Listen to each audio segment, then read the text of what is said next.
Dan's survival.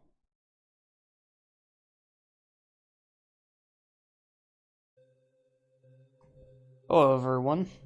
Dan here with a new guide for you. A guide to obtain all the trophies slash achievements and all the endings here in Home, a Unique Horror Adventure. Um, it's a little difficult to approach a commentary for a game like this. It's very narrative driven. A lot of screens like what you saw just there of text boxes coming up, um, displaying what is actually quite a grim story. I took an interesting approach to this, though, as we will obtain all the trophies to head out there. And we're also going to be interacting with everything on this first playthrough, and including this body here, which is going to be almost like a lore run, because we're going to knock out most of the trophies here, which are all tied to various things like that. And but over the course of this video, there will actually be 3 total playthroughs. This one that'll be about an hour and 15 minutes, and then 2 short, more speedrun styles to knock out the remaining endings and minimalist requirements that we need. So come over here, and we'll want to go ahead and take the photo from the desk. And pretty much anytime you're given an option to take something, we're going to do it. But I'll be sure to point out when we don't. So yeah, here we go. It's a lot of what you're seeing here, very basic mechanics. Walking across the screen, opening doors, observing all the items, moving on. It's kind of the point of this game. It's not really, there's not going to be any sneaking or any fighting of any kind or much of anything. It is just meant to unravel the mystery of what happened with our protagonist here, as he's trying to figure it out himself. And it's interesting because a lot of the trophies will kind of tie into it, and the amount you explore will reflect in kind of the final thoughts of the ending here. So through a lot of this, what you're going to want to do is basically just click on everything you walk past, which you'll see me do. And yeah, and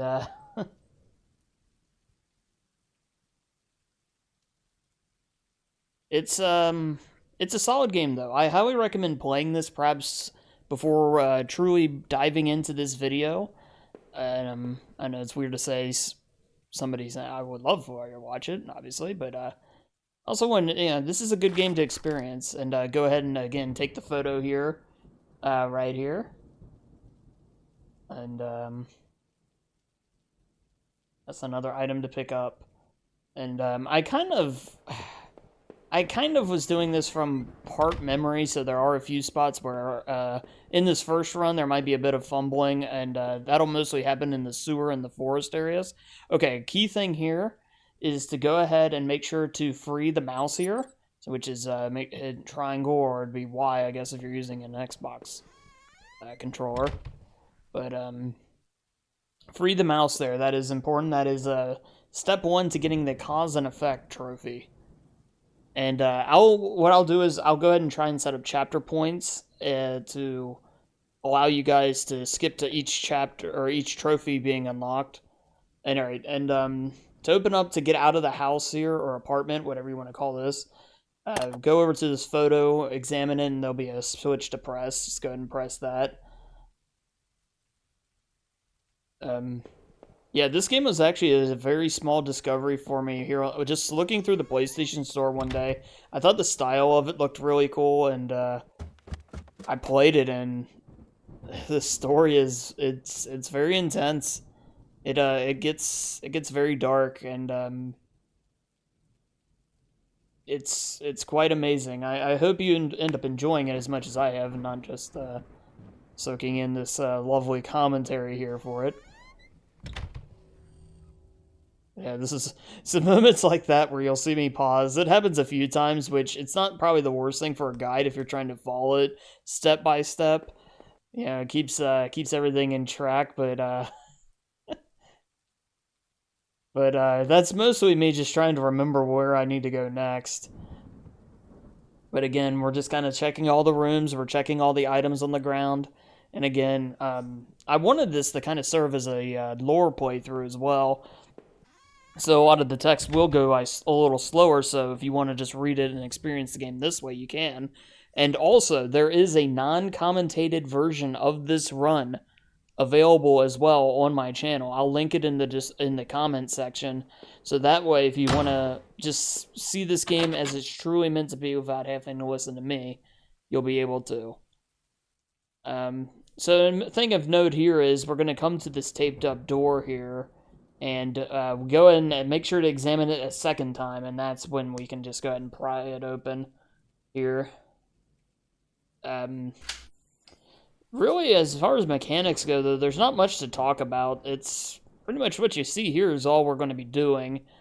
There is a movement speed setup to this game involved in... a little later, we'll have options to fall and such that will actually affect our character's movement speed, which I think is kind of cool. There we go, though. You notice we saw the mouse. It went and ran into the hallway, and our first trophy pops cause and effect. Easy as that. That's the first one down, and that's going to be pretty much the end of the apartment section here. We'll go ahead and leave the kitchen, head on right through this door here. I hope this, me not explaining, like, literally every single step is not a bad thing. I wanted to keep this, you know, say go right through door. As you see me going right through the door, I don't want to be overly throwing it down your throat here in regards to, what to do. But anyway, go ahead and move the box and head down the ladder. And we're going to get the hell out of the apartments and head to the underground. Yeah, the sound effects in this game, like the ladder there, that's a great example. They're very...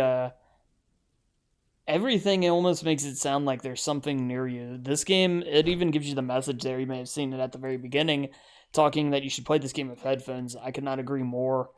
This game really feels like it's surrounding you, which is it almost is startling, especially given, like a lot of games do that nowadays, but those are games like a God of War or something where it's this massive, huge production, not something like this.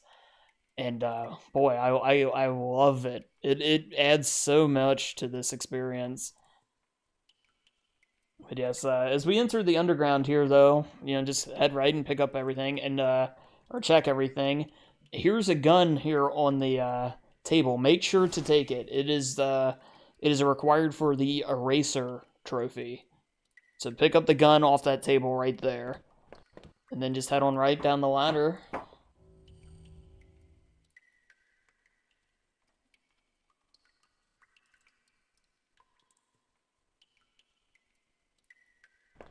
Alright, and then, it's amazing, though, reading this. It's very well written as well. I think they thought every step of this game out, I think, really well. And how it all comes together and everything is, I don't know if satisfying is the right word, but it's a great time. It's just an awesome experience. A great time is even... I don't want to say too much for those watching this to see it from a, narrative experience, but it's, my word choice may not have been the best there, but anyway, we're just checking out the underground here again, kind of like the apartment. We're just gonna click on everything, and you get little hints and details from everything. I almost wanted to compare it a little bit to like a Dark Souls experience where examining items. Oh yes, here's the thing. Make sure to check these hooks. You have to aim up, which you just do by hitting up on the stick, and your character will move it. Yeah, make sure to go ahead and do that so you can examine those hooks there, right next to the rack, before the shelf. But yeah, like I was saying, I think the narrative, it like a lot of it is put in just by progressing. You'll get enough, you'll get a decent amount from it, but a lot is just it's like in items and objects, examining and such. And it reminds me of Dark Souls in that a lot of the narrative I've been told is hidden kind of within the items around the world, and before you know it, you can start to really piece things together. Yeah, it's an effective narrative though, where we're looking for a wife, we're trying to figure out where we are, where we've been, like a little bit of everything. There's a lot of it. All right, so there are bats here. You notice I'm just showing you to look up. You don't have to do this. I don't actually exactly know. I've always done it, except I've always done it in the in a run like this. In the later runs, we won't worry about it. It's I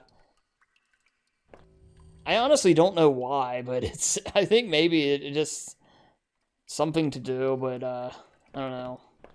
So I don't know. Maybe it's just a way to interact with the world, so you do it. But anyway, go ahead and pick up the rope here, and this is kind of one of the spots I was talking about earlier, and you'll see it in the following playthroughs, where the ladder here, you don't need to get this rope. The rope will allow you to climb down here and not hurt your leg or anything. However, you also just have the option to go to the ladder there and jump down, but it will actually reduce your movement speed. It's a yeah, it's an interesting little piece for them to add into this. Again, just keep checking all your items here.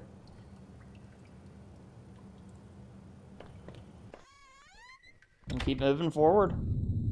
For the most part, this game's linear. When you get to the sewers and the sewers, factory, and the forest, there's some backtracking we'll do, especially for this first playthrough where we're knocking out some miscellaneous trophies as well. But overall, it's not too bad. It'll be pretty straightforward. Like really the biggest issue, like there'll be a little minor hiccup in the sewers of following me along, but again, like I said, I'll talk you through that. And and again, look up here so you can check the ventilation shaft there. Some of those high items want to just be a little sneaky. But yeah, mostly the problem I had was a puzzle solution I didn't properly do. I was trying to rush it a bit, I think.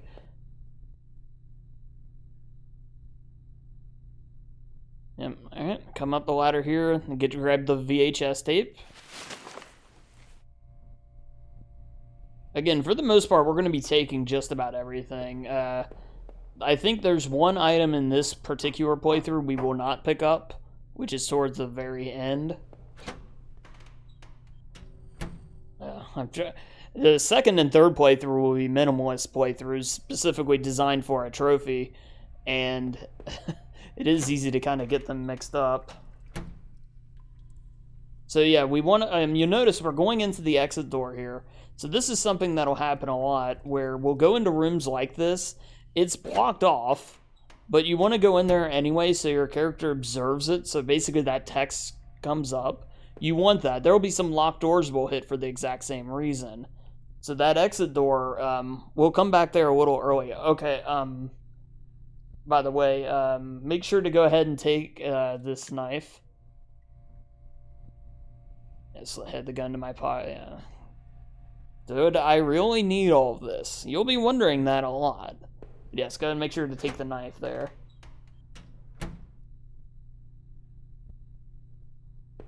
Yeah, the door was locked. So I have the random loud sound effect. I hope that wasn't too loud for you guys. On my end, it's okay. But we'll take the door with the 1 on it here. Go ahead and get in and go to this valve here. And you'll want to turn this valve 1 time.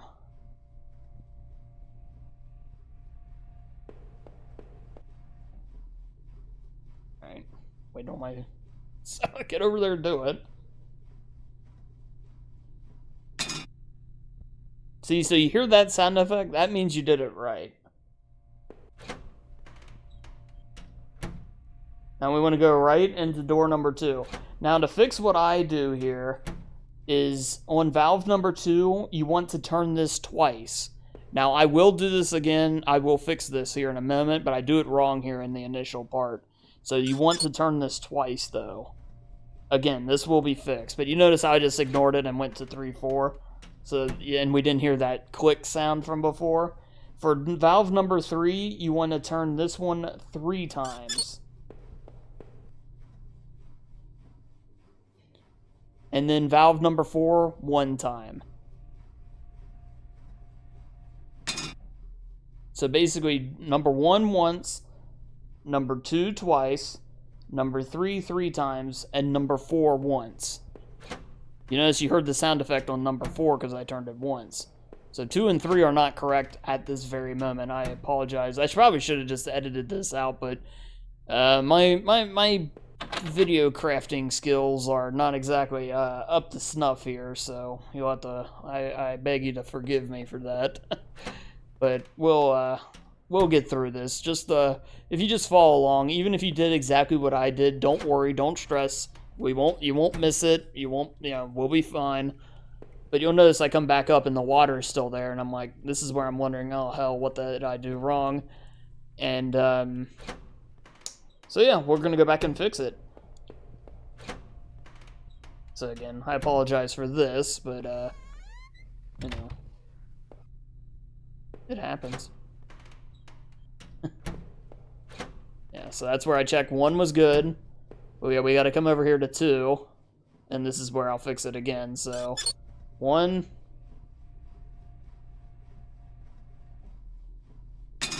2. There we go. And you heard the sound there again.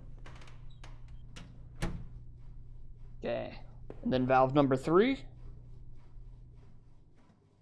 1. Come on, Dan. Come on.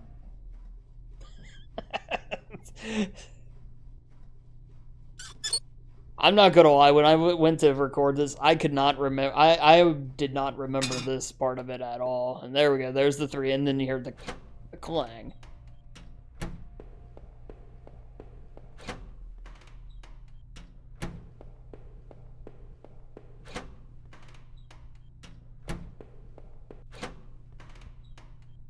Yep, make your way back through the exit door there, and now we can go down the ladder. So we got this. Alright, there is a key here that we want to take. Make sure to pick it up. This is a part of the escape route trophy, which we'll knock a little bit later. So go ahead and make sure to grab that key there for escape route. That is basically part 1 of it.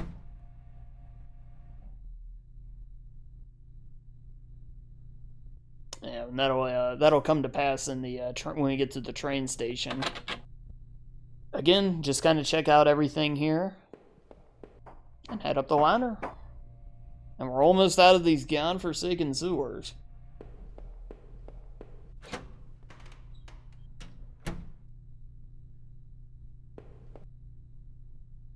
There you go, and take a look at the camera here. And so after this, we're going to find a body on the right here. It has a key ring. Be sure to take these. This is step 2 for the escape route trophy. And then we're going to head on back. But yeah, take the key ring.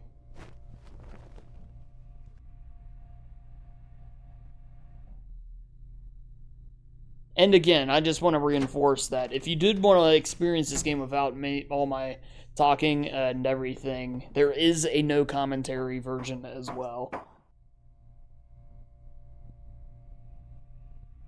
But yeah, this is about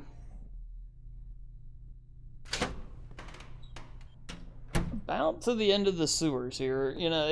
Some of these areas kind of bleed together a tad bit, so what you call the underground to the sewers and such, especially, that was one. kind of just transitioned there, and I didn't even make mention of it because it's kind of tough. This will be a tad loud, by the way. Not too bad.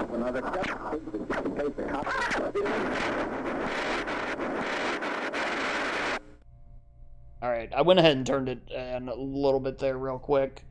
So hopefully it's not too bad on your guys' end. And we start just getting more and more little pieces of information here.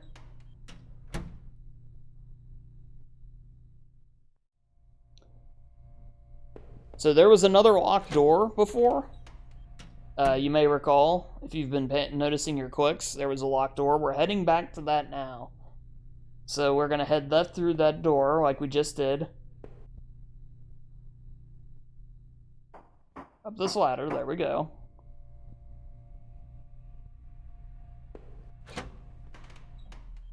And then we want to head right. So we want to open this door with the key ring we found.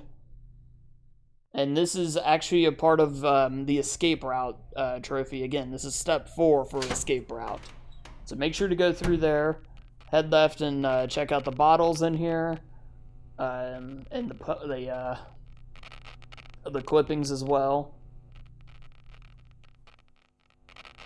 But and then eventually you'll want to head all the way to the left after the clippings, and there'll be a train station ticket.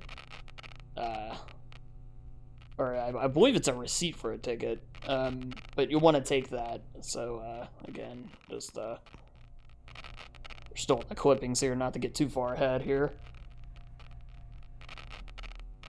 Alright, so, yeah, this is where we head left, and, yeah, it's a receipt, that's right. Yeah, it's a receipt for the train station, so go ahead and just, pick this up. And this is step 5 for escape route. Slowly but surely it'll get there, and boy, I love the little tiered trophy unlocking process. It makes it all the more satisfying when it all comes together.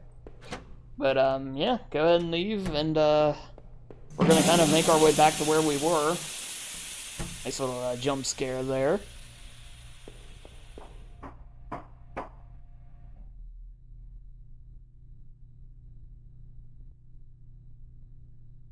This is a moment where I wasn't totally sure if I was supposed to go right or left. Oh, goodness. Watching it back, it's like, man, there are some moments. But anyway, we're going to head up here, and we are finally done with the sewers. I think I've said that 3 times now, but I think I'm actually right this time.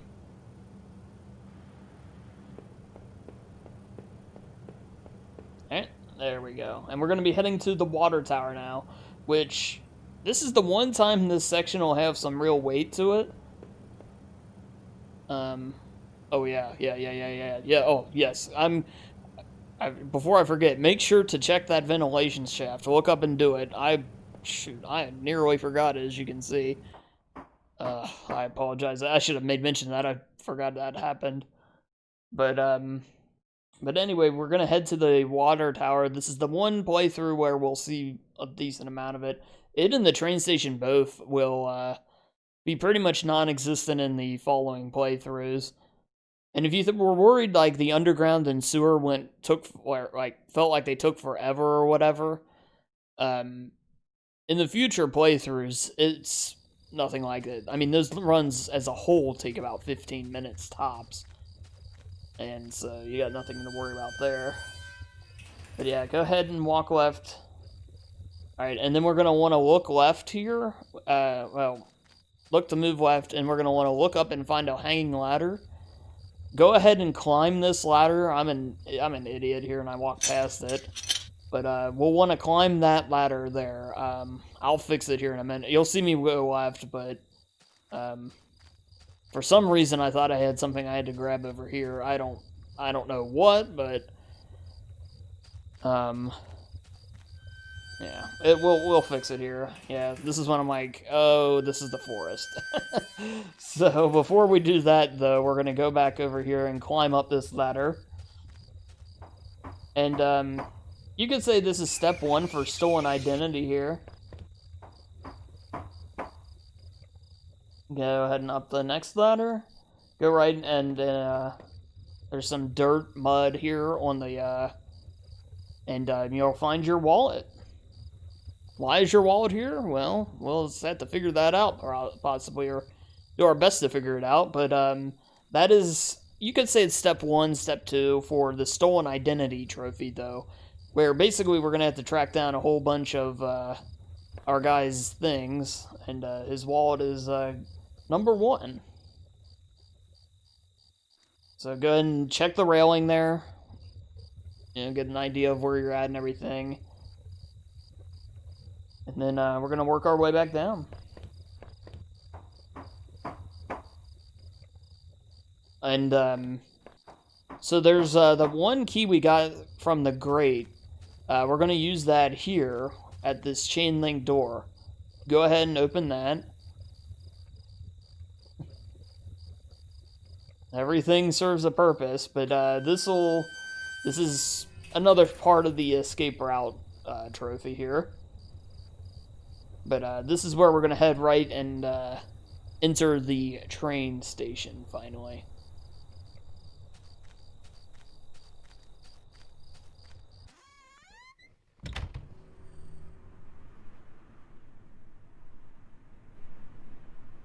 So pretty much here, and you know, go ahead, open up the doorway, and then we're gonna go over to the ticket window here and just interact with it, and we should be getting escape route to pop finally.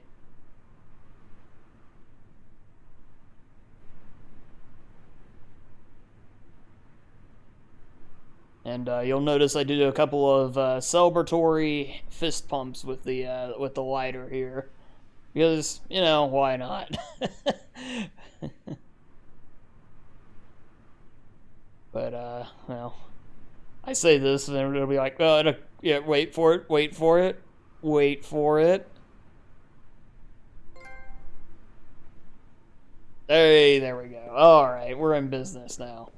So go ahead and we're going to head back out here. And, yeah. Pathing should be pretty solid here, so if you see me doing something that has a purpose, mostly just to be observant, yeah, we're just going to be checking everything. So there's the map, of course. Lots of stuff like this.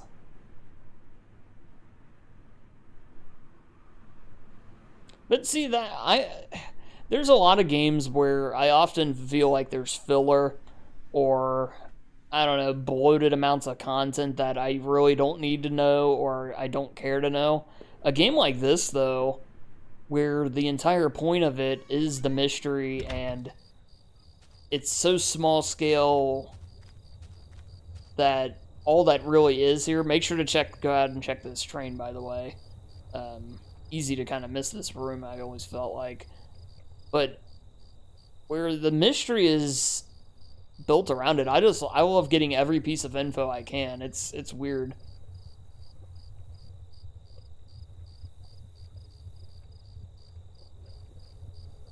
Maybe there isn't enough action gameplay to distract me, to make me not want to appreciate it. I don't know. Who knows, but anyway, let's head back through the train station here. And yeah, let's get back on the road. Road to the forest. The forest will be a bit of a mess, and you'll understand why. Because there's these very narrow pathways, and it's just easy to get them a little mixed up, but just stick with me, and we'll get through it.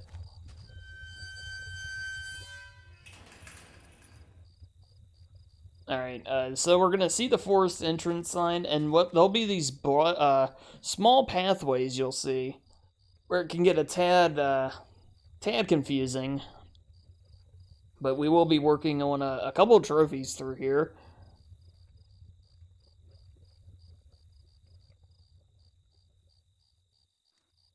Most notably is a terrible tragedy, which is a very sad trophy, actually. But this is one of the biggest parts that is exclusively for this playthrough. So there's two brushes there. Those are openings that lead to different paths. We want to go ahead and take the far left one here at first. And then there should be a picnic table here. Yeah, there we go. Go ahead and carve your initials in there. Hit yes. Because, you know, why not be a vandal at this point?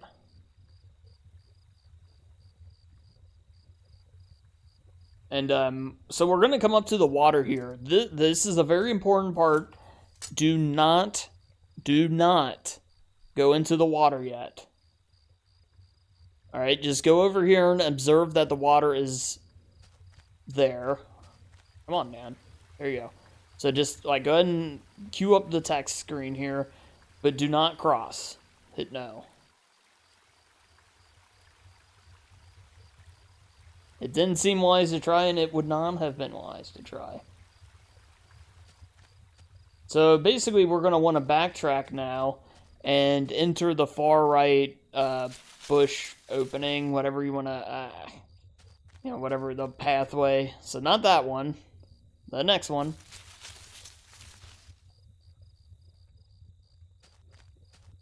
Or no, that was the right one. Never mind. I'm sorry. That was correct. But go to the left here and pick up your credit card. This is another part of your stolen identity trophy. Oh, man. Even I'll get myself a little mixed up here. I apologize. But anyway, we got the card for that. And then we're going to go left and see an over-there opening. But, yeah, go ahead and queue up the dialogue here, though, first. So we're going to go through an opening here.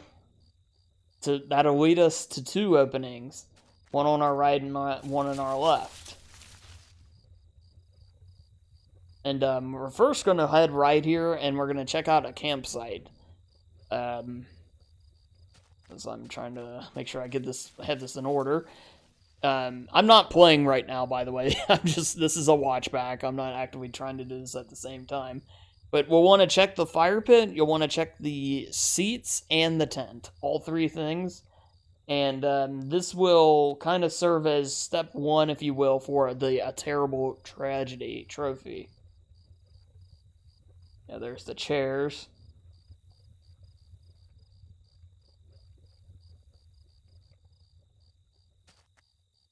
And the tent, finally.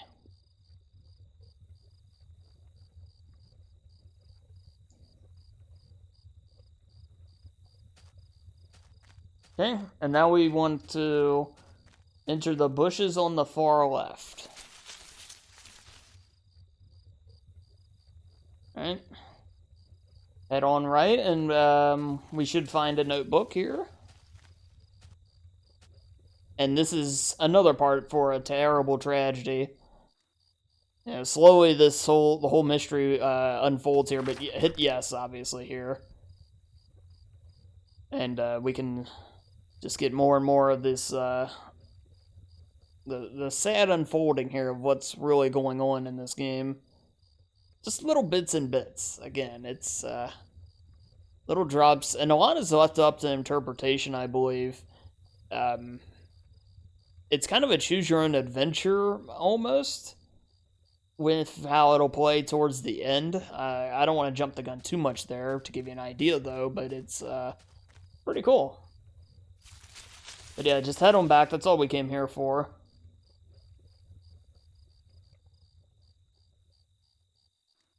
Alright, this is me trying to remember my way through here.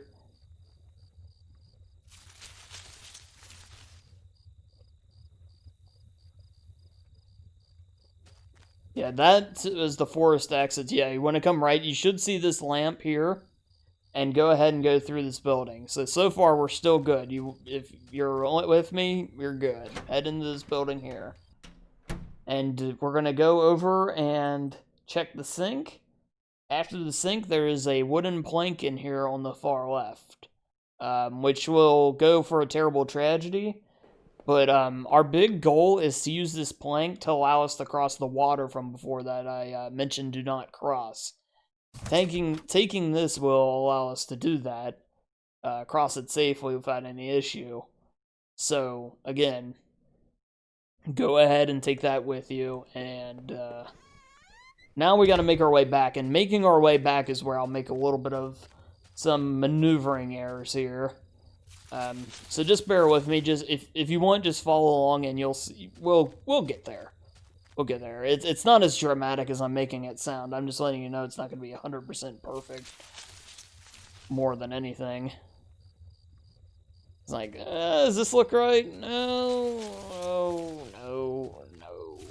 Oh, was it? No, no. Well, no, oh, no. So now I'm like, I know I needed to look for one of the left bush pathways, and now I'm just like, that's the campsite. There's nothing there. Professional video producer here, by the way. Anyway, go through there. That is incorrect. I'm sitting there, like, just saying, God, you're an idiot over and over again in my head. So there's the left path. Come on, we're almost there. There's the picnic table, and...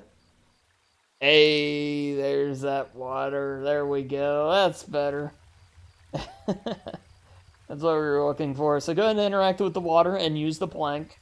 Again, this is required for a terrible tragedy, so hit yes and walk across. And now go up and interact with the bodies here. And yes, give them, clean up the gravesite. So you will want to hit yes here.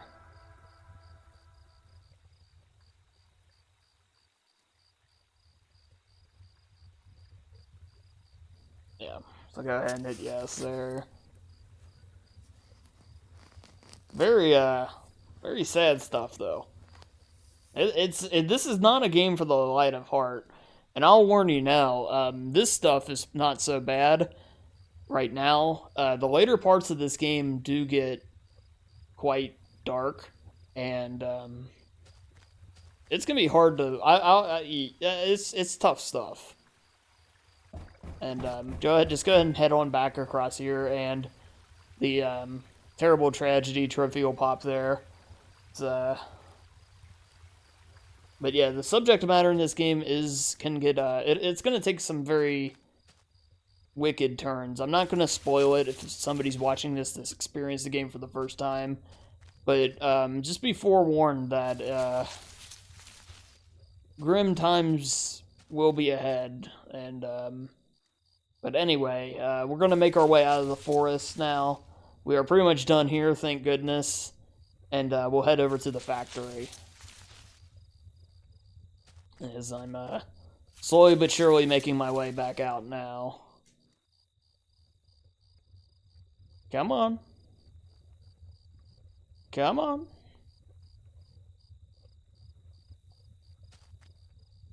Ah, there we go. Yeah, that's okay. Yeah, that's when I was like, okay, I think we're good, because that's the exit sign for the forest. Which, go ahead and make sure you check, and then we'll head over to the factory. Factories, I think, compared to the sewers and the forest, far easier. There's some things we'll have to interact with, similar to the valves. We have to hit some switches to power it back up, but yeah, it's very basic stuff. There are 2 optional exits to this area, and we'll be using one of them on this run and the other on the following 2 playthroughs. So you don't have to worry about that as far as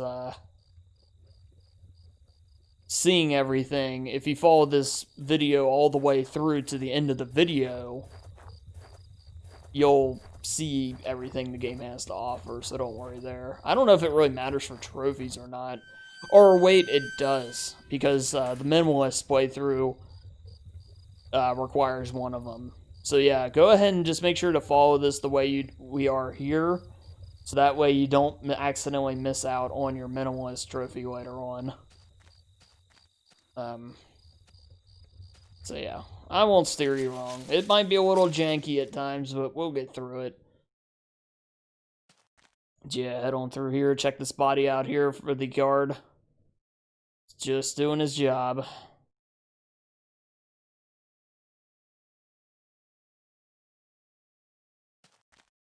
Yeah, and we're wondering if the flashlight is. It's.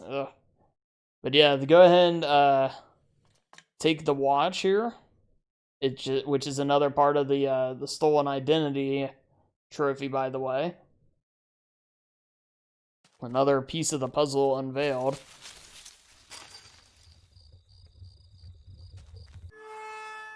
Then just head on left and through the gate. I love the factory. I love the sound effects that'll pop up throughout it, and again, this is just where more and more stuff starts to get revealed about it, about the game in general.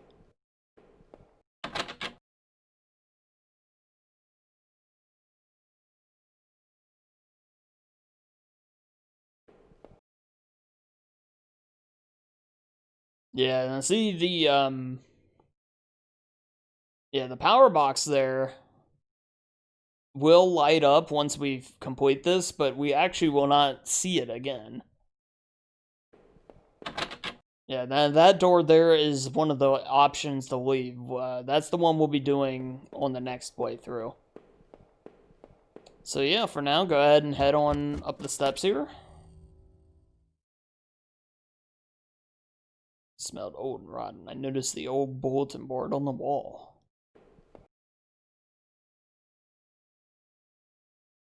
Yeah, it's quite the game.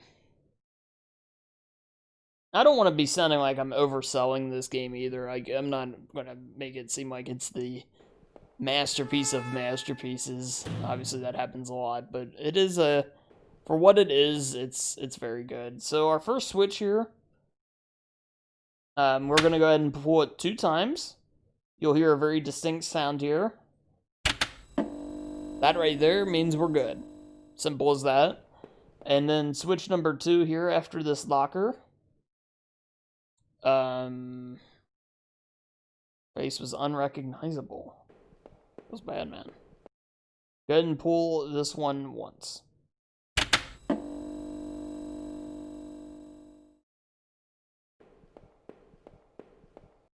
And you'll notice this door here is locked with a key card. And that is the route we will take on this run. So that's the door we'll eventually make our way back to.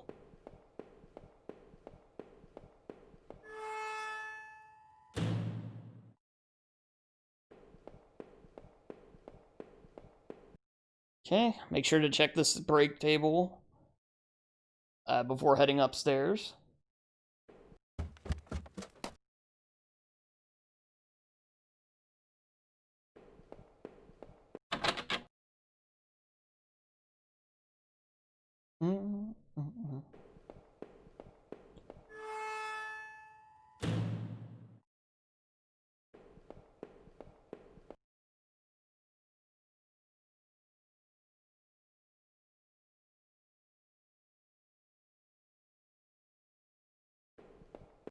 Okay, and switch number 3. Just go and give it one pull. It's good to go.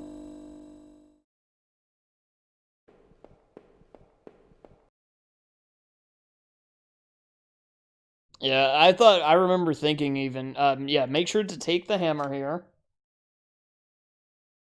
And we'll be using that on that boarded up door we saw just a moment ago. But first, we're going to head left here. And we're going to go ahead and activate the other switches. Ooh, take the magnetic key card. That's how we're going to leave this place. But for switch number 4, go ahead and pull it 3 times.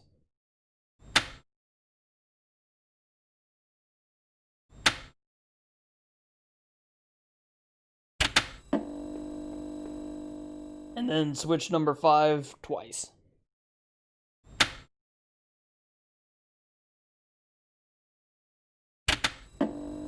Okay. And now to head right, and we're going to use that hammer. Bust open that door.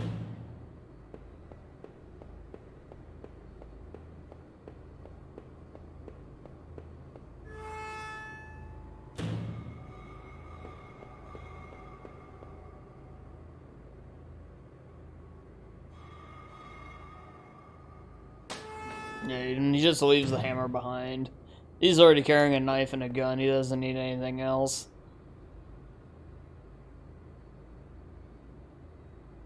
And we reach our locker. Our character's locker. Yeah, I mean, there's plenty of little hints about who his wife is, who his friends are, or mainly his best, like one of his best friends, and just plenty about him.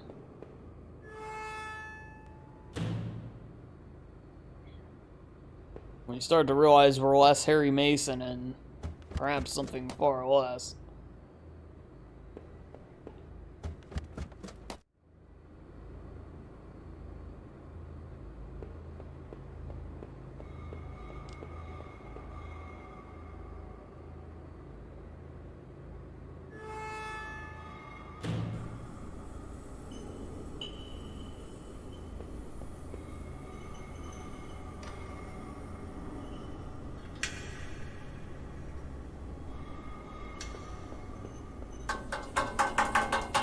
So yeah, as we come down here, just make sure to check both sides of the debris. Both sides pile of debris. There's one on the left and the right here. Again, the sound effects so good. Ugh.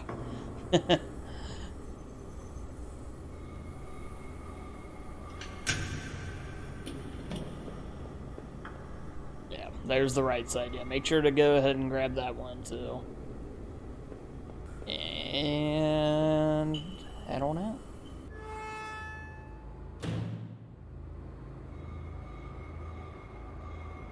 Alright. You can even see to the left there that that power box has all of its green lights lit up. So if we really want, you could just head left and leave there through that immediate door. But we don't want to take that exit. We want to take the keycard exit on this playthrough, and we'll do that exit on the next one, like I said earlier. So we're going to head back upstairs. And, yeah, we're going to head left this and head towards that keycard door. Yeah, like I said, the factory definitely did not feel anywhere near as bad as the sewers or forest, for me personally. But yeah, go ahead and use your key card and leave. It should be noted that the door will not be, you will not be able to come back in here afterward. I'll display that here in a moment where, yeah, you notice it just locks behind you.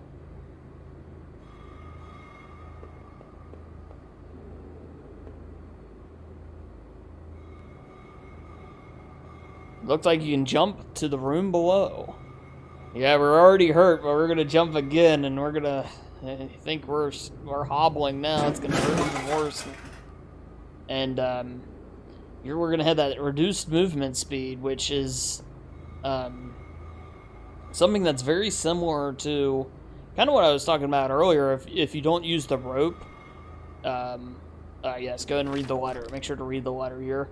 If you don't use the rope, though, at the in the sewers, you can actually reduce your movement speed, and this is what I was talking about now. And the next playthroughs of this will actually have this movement speed a lot earlier, because we are going to skip the rope.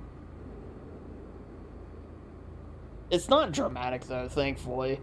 I was, like, when I realized that that was a mechanic in this game, I was a little worried how, you know, slow it would be. Would we be in, like, Resident Evil 2 danger, where you're barely dragging your body forward, or is it going to be kind of just a hobble like this? And thankfully it is, well, just a hobble. Not too bad. So yeah, we're going to head over to Norman's store now. We are done with the factory.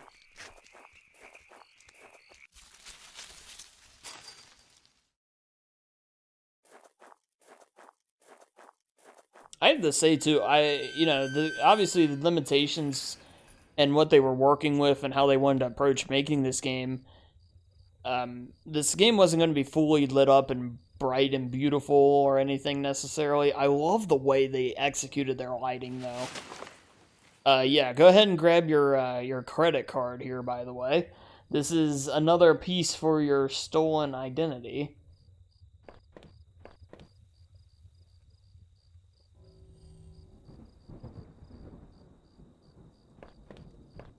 Yeah, hidden in that second dumpster. I love the lighting in this game, though.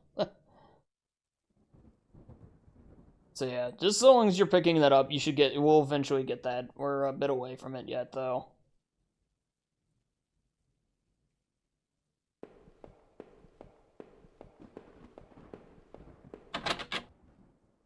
Okay.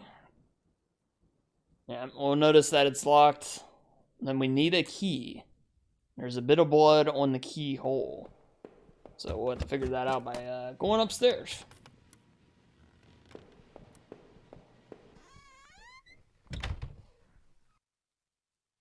Go ahead and check the code here, and then we're going to head right. So this is a big part of the run to make sure you do not miss a trophy. So we're going to go over to the right here and interact with the gun cabinet. Do not put the pistol back. You want to keep the pistol with you. You'll be prompted here. But yeah, so just do not place the gun back. If the handgun was Norman's, what the hell was he doing with it? The gun would fit here. Do I place it in the cabinet? No. And this will, as it is still required for the eraser trophy, which we'll unlock a little bit later. So that's a huge part of this area, is just making sure to make the right choice there.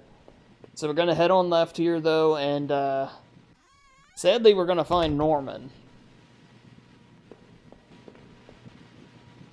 First we're gonna find his TV. And now we're gonna find him. So go ahead and with Norman select yes to close his eyes. We will actually do this on every playthrough. I don't know exactly what connection it does. It's actually always felt just like the thing to do to me. I don't know. So I've always done it, and, you know, we get 100% of the trophies by doing it. The only reason I would suggest to do it every time is because it did work for me, and I did get all the trophies in this playthrough. In this video. And I don't want you guys to pick no and then have something screw up. So I would just suggest going ahead and doing it every time.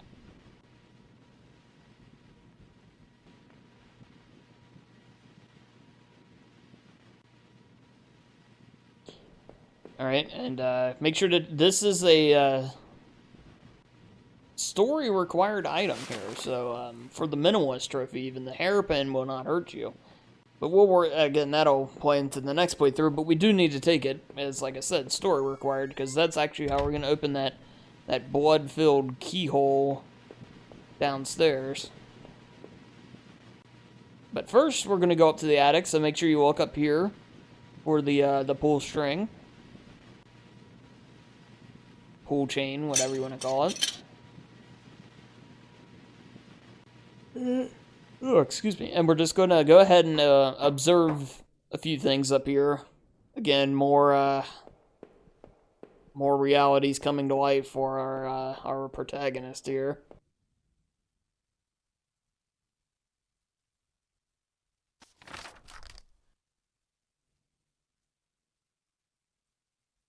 Plenty of Rachel's items.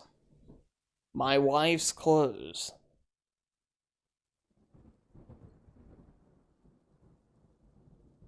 What were you doing here with Norman? Now you can start to imagine what, but, you know, I'll just leave that be. So go ahead and leave here, though. We're actually almost done with Norman's store. Let's climb back down, and we're going to go open that door.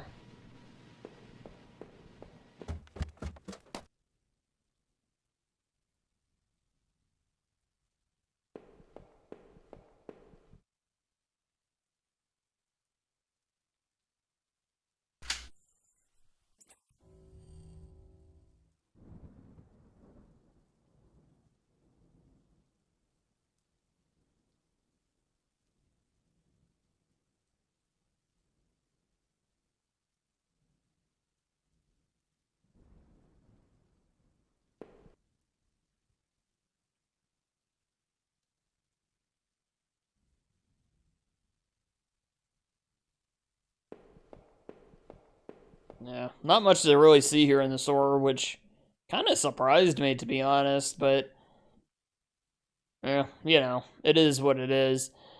Yeah, just check the card rack, the ice box, the register, and yeah, we're pretty much gonna leave. It's yeah, kind of like what we described as a just a small convenience store.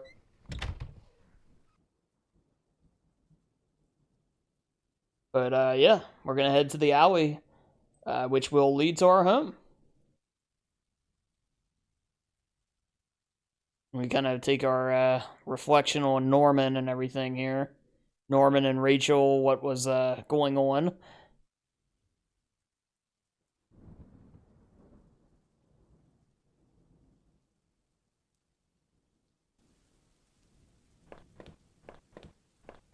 So you don't have to worry about number 1. You don't have to worry about number 2.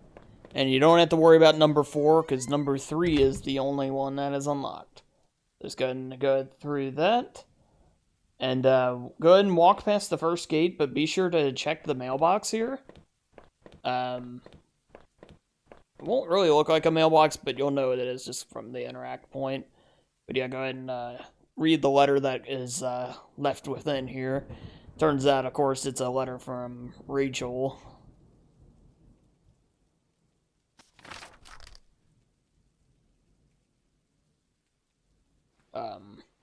Being sent to Norman.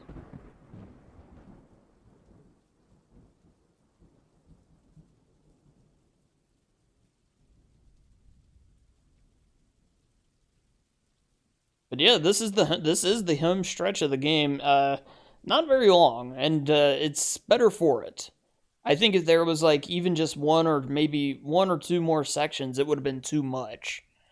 I think this game is just right, and it's even feels even better, to be honest. Like, it's nice for the lore or expanding of the world to do the water tower and train station, but when we cut those out on the next playthroughs, I think it'll feel even better. But yeah, this is more in a lot of cases. This game, it's definitely that, because like I said, 1 or 2 more sections and it feels like we're taking forever. It wouldn't have worked, but they were very wise in making this. The music build up here is so good. It's not much of anything, just that pulse sound there. It's excellent.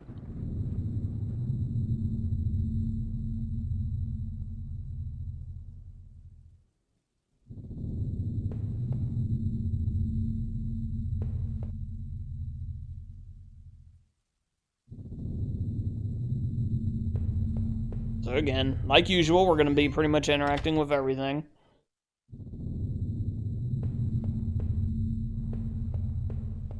Yep, we're going to check everything here. Go ahead and read the bills here.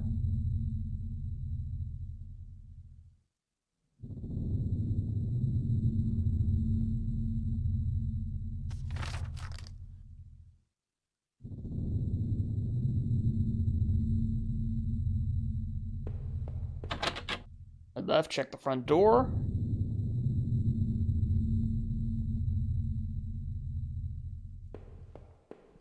And then go ahead and head upstairs. Or no, I went ahead. Yeah, go ahead and check the basement door. Yeah, just go ahead and check that to kind of,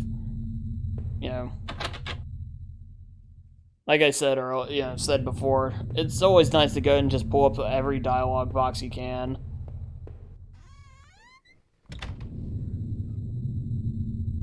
So we're gonna find a photo here, and it is the last piece we needed from our wallet. So this is gonna give us our stolen identity trophy. Well, make sure you take it, obviously. He may or may not want a picture of her at this point, but he's taking it. But there we go. Stolen identity unlocked. So yeah, obviously that's been a trophy in progression for pretty much the whole game. It's nice to go ahead and pop it. But But yeah, we're gonna just keep working our way through the house. We gotta find a way to the basement now is our big goal, so head on upstairs.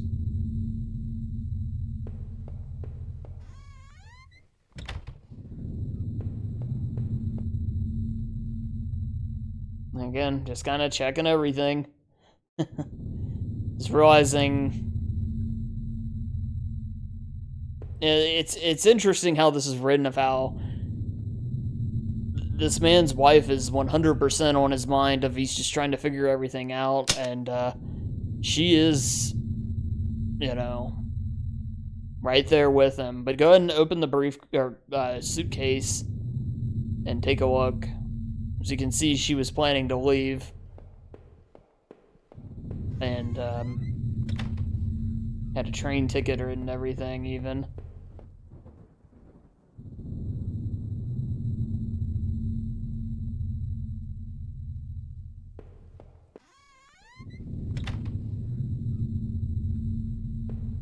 Head into the bathroom, check the sink and bathtub both.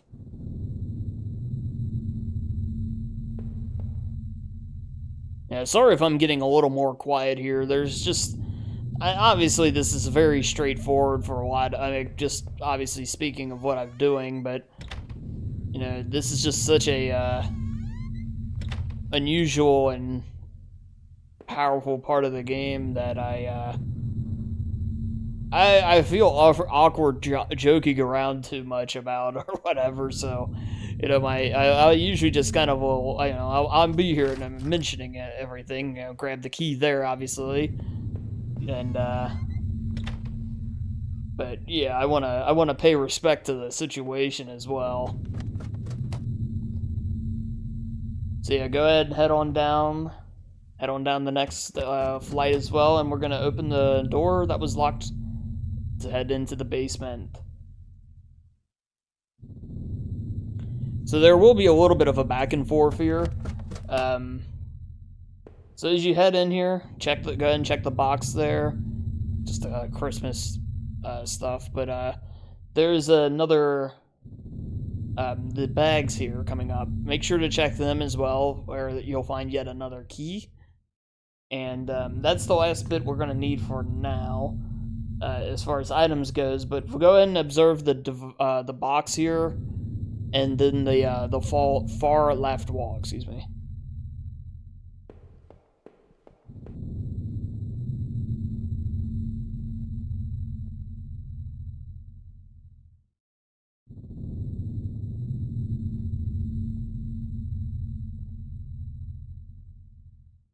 I might have been able to break through if I found something heavy enough.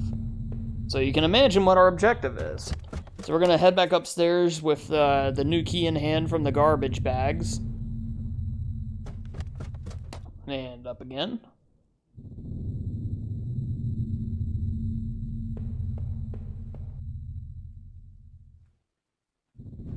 Yeah, this is where I always make sure if it's the second floor or the third floor. I wasn't quite sure. I always get them a little mixed up, but yeah, the grimy key will open this door here.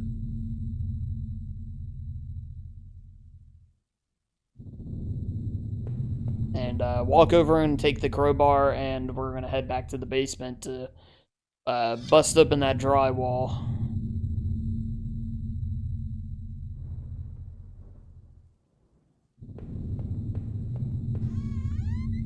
We got to find out what's behind it. So go ahead and head on down.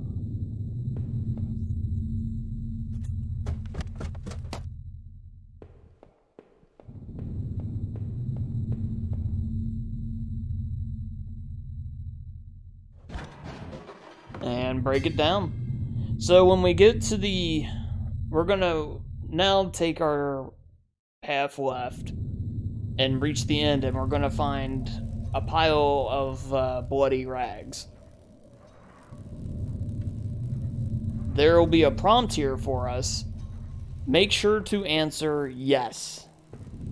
Answer yes.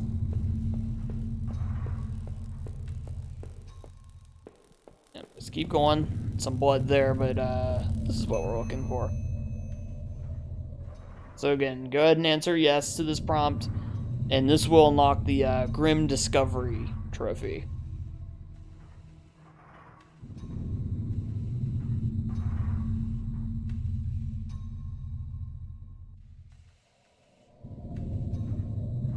yes. And this is going to bring up the ending sequence where our character, after making that decision, basically just wakes up. It's like you just, were we in a nightmare or what? I won't go into all the what's necessarily going in, but we're start to theorize a bit here. So we're gonna make one more trip through the house here. Upon waking up, it's very weird though. It's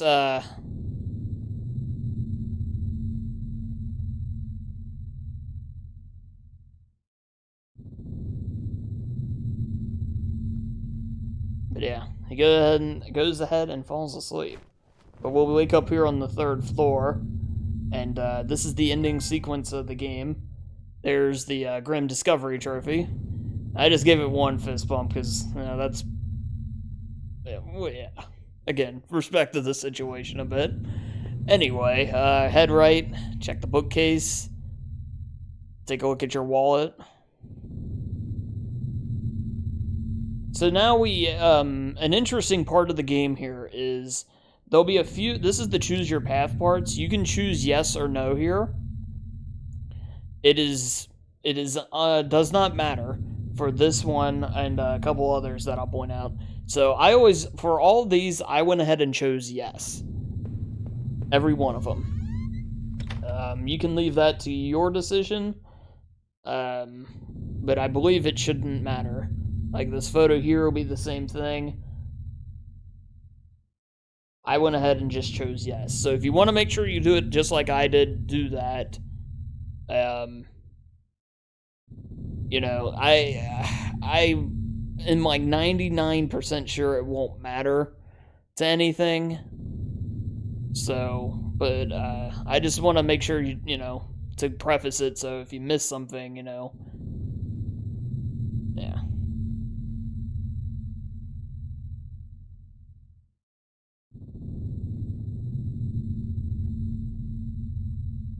I just don't want you to miss anything. I hate missing trophies when I'm going for them. I'm sure, well, everybody does, but so I just want to make sure to give you a clear idea. But yeah, go ahead and take a look in the bathroom here.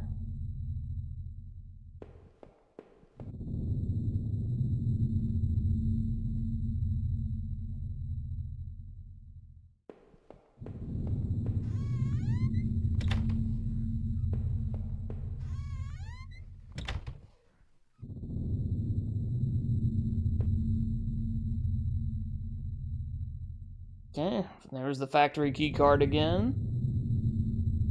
And again, we'll be met with a choice. I just chose, like I said, chose yes.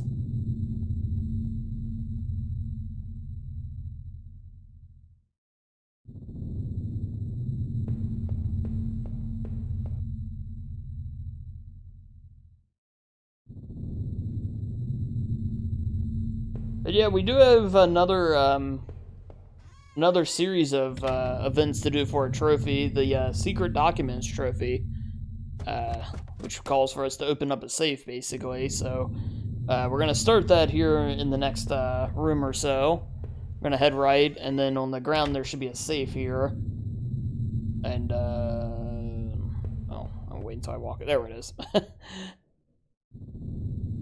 So now that we know that exists, we're going to go ahead and figure out how to open it. First, we're going to check the notebook on the far right here as well. I believe was the one from the forest.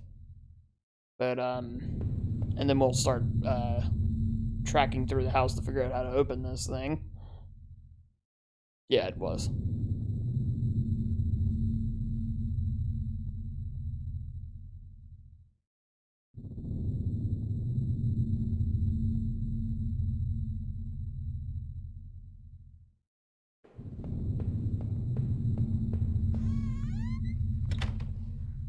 Okay, we're gonna have to head back upstairs now.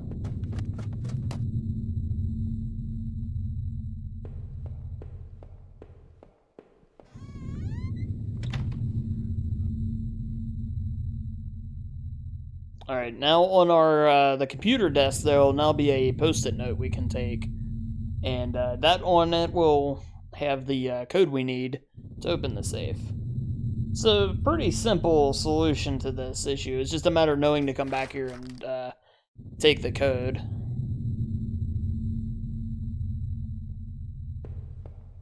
So yeah, just head left and go ahead and exit.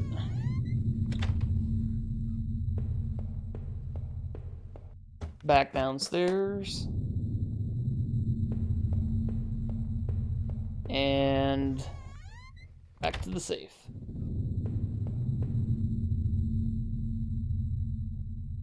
Yep, go ahead and open it, and we should get secret documents.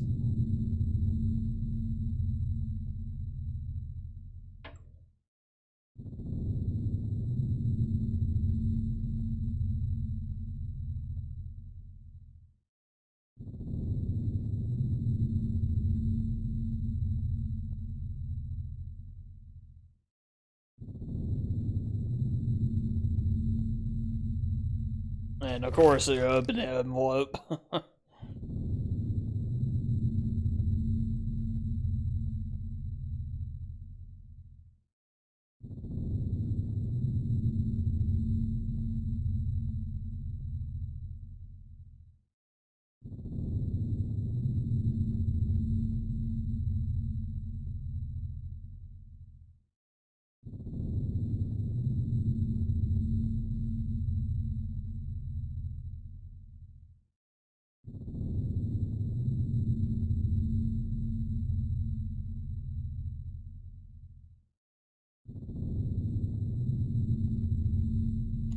And the relationship, where Rachel really felt things were, comes to light. It's, again, not the most, it's definitely not a heartwarming tale. And that'll unlock secret document trophy. Okay. So now we're pretty much ready to wrap things up here. So go ahead and head left.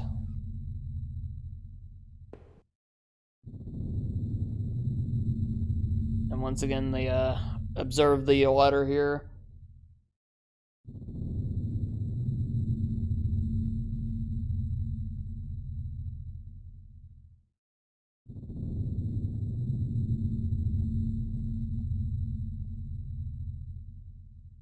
And again, I said yes. Once again, I said yes. You know, I don't know if it, you know, like, that is strictly on a trophy basis that I did it. I can't guarantee you if it matters or not. Like I said, though, before, I'm like 95% sure you're fine to pick either. I just did that because I know it works. Bottom line.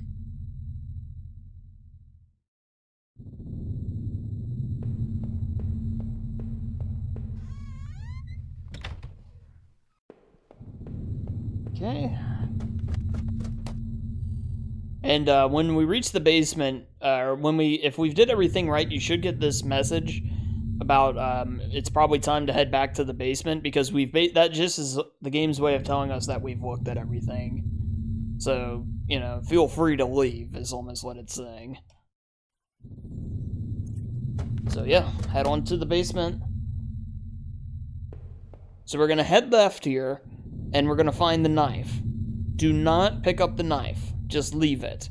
So hit no.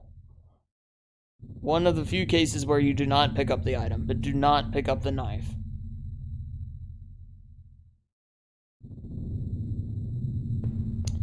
As for the gun, though, take it. Yes.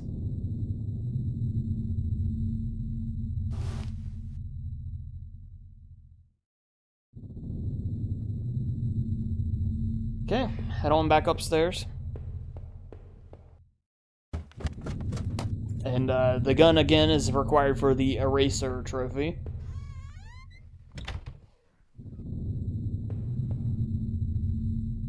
And we're gonna sit down. And a prompt will come up, and respond with yes to conclude the eraser trophy. And yeah, we'll just let this one play out. So again, select yes.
Alright. So, on that note, there's the Eraser Trophy, as promised.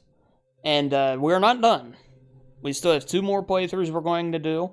I should make mention, if you create a save at the right point towards before the ending sequence of the second one, if you back it up on the cloud, you could skip having to play through the whole game again for a 3rd time. I go ahead and just play through it twice, given the way this is set up. But these playthroughs are very, very quick.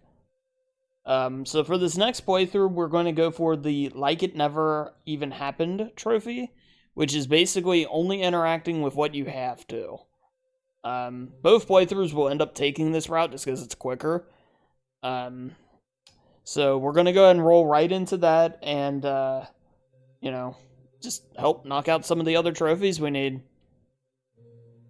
I don't know why I was so slow getting this next run started. Again, forgive the silence there before, but, it's just, I don't know, me making dumb comments during stuff like that just feels inappropriate, video game or not. Anyway, so, this is the way this game's addressing everything, too. So anyway, we're going to head left. Notice we skipped the body this time. Head right on downstairs. And,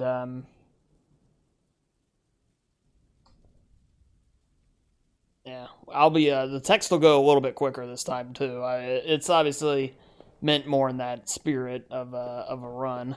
So we'll go ahead and skip the mouse again. And, yep, we're just going to head on over and use the switch behind the painting here, which will unlock the one door, and we're pretty much already ready to leave the house. It's so strange how different this will feel. Which makes me often consider what this game as a speedrun would actually look like, where it'll be similar to what we're doing now, but just having it down, every little input down pat, actually be oddly compelling a little bit as a short-term run. But anyway, head on down and, yeah, head through the door here. We're going to head over to the box, push it, and bam, we are done with the apartment, just like that.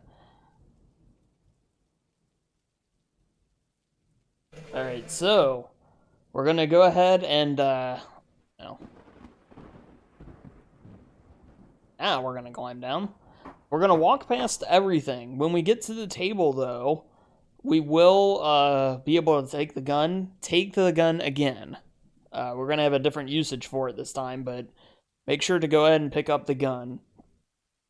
Excuse me. So, yeah. Drops down. Walk. Walk. Walk. Gun.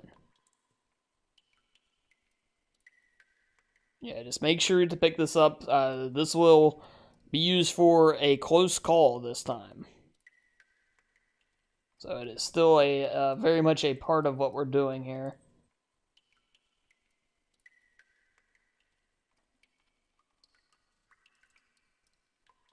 So again, press yes.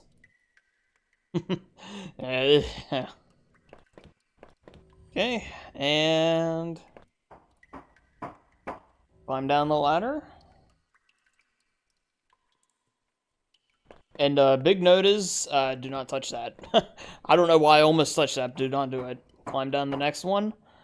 You cannot use the rope. So we're going to have to take some damage to our character here, which will affect his movement. Notice I don't bother with the bats this time. Again, I don't even know what that really does. But anyway, yeah, just go ahead and skip the rope and, yeah, there we go. Try and find another way or just jump down. Just jump. And bam, we're into the sewers. Alright. So really the sewers is going to play out much better. Plus I'll actually do the valves correctly this time, so that'll help make it go even quicker. But, so yeah, go ahead and go right here. Guy's complaining about the gun and the ache in our leg from our fall there.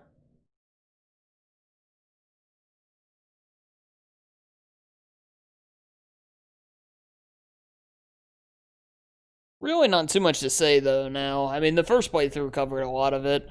Yeah, go ahead and walk past here. We're going to get to where we see the knife on the ground. After walking past the exit door here. And we do want to go ahead and take it. So go ahead and pick up the knife here. And this will go towards a warm place trophy. Which I actually believe will actually happen on the third playthrough. But I do it just because it won't affect the minimalist trophy. Though like it never even happened one. I just figure, why mess with success, if you will, in that regard. So yeah, go through the second door here, and we're going to start with the valves again.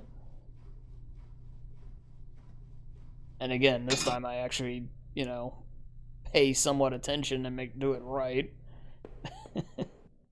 Yeah, do not hit that. I almost hit that control panel too. That was a bad habit, wanting to pop up there. So yeah, go ahead and over to number 2 here. And turn that one twice.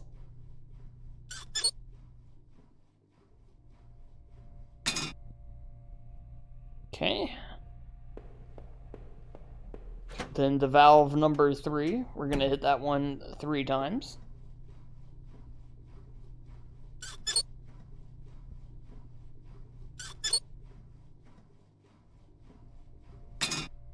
Okay, and then finally valve number 4 1 time. And just like that, we're pretty much done with the sewers. Yeah, we just gotta find the exit door now. Climb down where that water had filled up.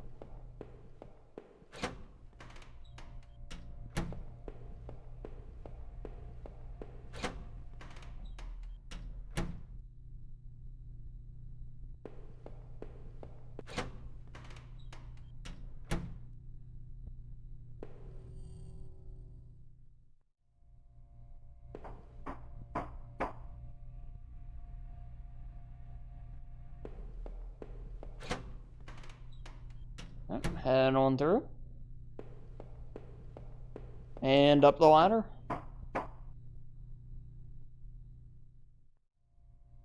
We'll have one more ladder, and then we'll be on towards the water tower section. Although we will not be climbing it at all this time.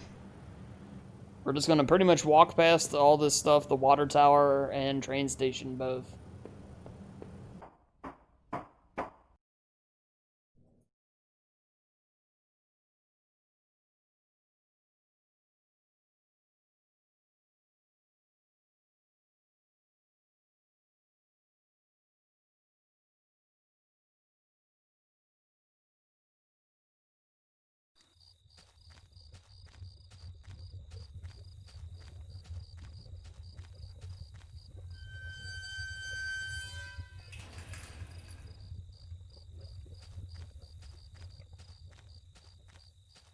Yeah, it's amazing playing this game this way. It's oddly effective still as a game this way. I mean, if you're not reading the text, it's obviously not, but if you play it taking this route, the fact that you have less knowledge, I mean, I won't say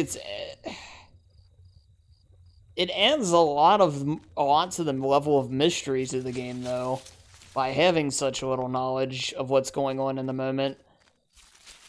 So you lose some of the intricate, nice lore aspects, but you gain mystery, I guess. And I think that's a good trade-off. Or it can be a good trade-off. Depends on almost how you want to experience it, but it's not like just playing a game and skipping all the cutscenes. And I mean, obviously, in some cases that's fine. A lot of speedruns, that's totally fine. But I don't know. It doesn't feel like you're devaluing the game too much by taking this route. Yeah, that's just the best way to put it, I guess. But anyway, yeah, the forest is done just like that. No getting lost this time. Simple, just run through those paths. So the factory's coming up. Again, we used the key card in the last run, the key card exit. We can't use that now. So we're going to have to take the bottom floor door this time. So really all we're gonna do is go through, power up all the switches, and leave. It's simple as that. Yeah, go ahead and skip the gate this time.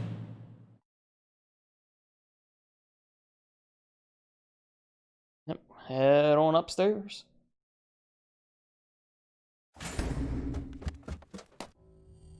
Again, moments where I'm just making sure I'm probably checking a note or something to make sure I didn't have it to where I was picking up the key card or something, and just double, triple checking everything to make sure that this trophy pops, and me recording and you guys watching don't get anything screwed up. There we go. 2 for the first one, 1 for the second one. Go ahead and leave.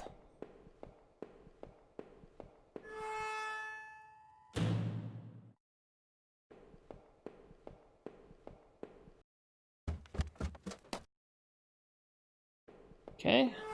Then for the other switches.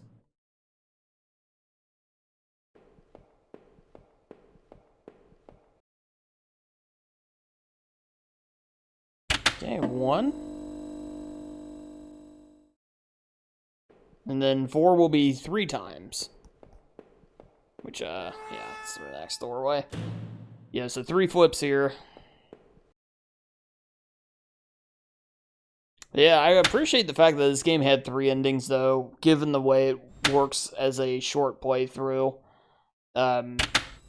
Sometimes, like, if there's a game that takes you 30, 40 hours to finish, and they're like, well, look, we've got 3 endings.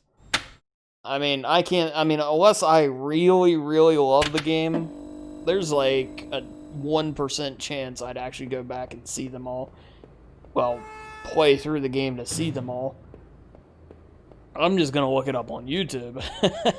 And, so a game like this having multiple, though, is nice, because, this is roughly a 2-hour, 20-minute video, and you're going to see 3 different endings, 3 playthroughs, and 3 endings of a game. I think that's the best usage of multiple endings, because this is a short game, but, it gives me an excuse to double its other length, and, what its length would be. But yeah, there's the thing where the lights lit up, which we mentioned in the first playthrough. Just walk past it, open the door, and we're ready to leave the factory.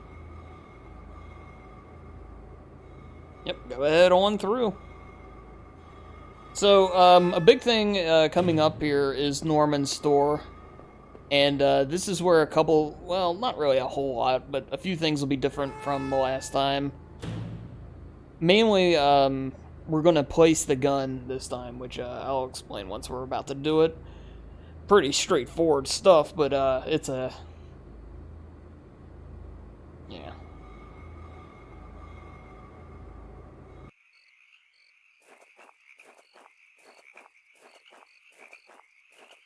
And for the record, I mentioned before that I believe you can upload a save file towards the ending of this playthrough and just download that save and skip the third playthrough.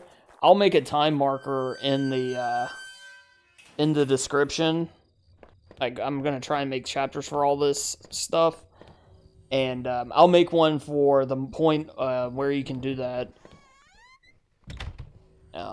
If you do only want to play it twice, because once you've done this playthrough, this is the exact same playthrough we're gonna do after this one, other than that ending changing.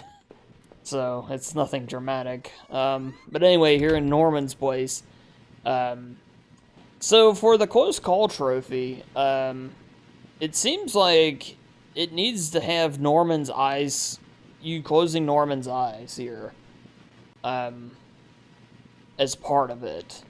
So go ahead and select yes here after checking Norman's body. I don't really understand why, but it just doesn't seem like this part can be skipped. Maybe it's just a point that Norman's such a huge part of the story or something. I don't know, but yeah, I just don't know. But so head right, and now we can place the gun. Yeah, which I made sure to let you know not to do last time. We're going to go ahead and keep it the same this time. So head on over. Or, well, we're going to change it now. Definitely hit yes. Okay. One of the slots on the rack was empty. The gun I had found seemed to match the others there. Yes. Carefully pushed the piece back in place and felt a great burden lifted. So after that, and close call. A close call trophy unlocked. There we go. Good stuff. Go ahead and head left, and we're pretty much ready to leave Norman's now. We're going to have to go grab the hairpin. Don't worry, again, I mentioned it in the first playthrough, but this is a story item, required item, to complete the game, so it's okay to pick it up for the minimalist trophy. So you'll be good there. I don't know what I was worrying about there. But yeah, go ahead and grab the hairpin here. I don't know why. I admit I was a little nervous here. I was like, is this the right... Is this what I need to get through that door? I can't remember. I don't know. I was just nervous I was going to screw this trophy up, but it's nothing bad, believe me. I don't want to strike fear into your guys' worry. Just don't get click happy and you'll be fine. You know, just do exactly what you're seeing here and you'll get it. But yeah, after you got the hairpin, go ahead and head through the door here and take you into the shop. Then just head left and leave. I love how basic it is.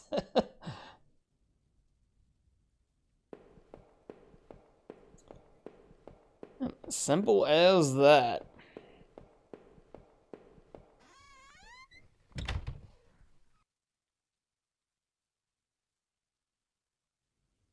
Ow.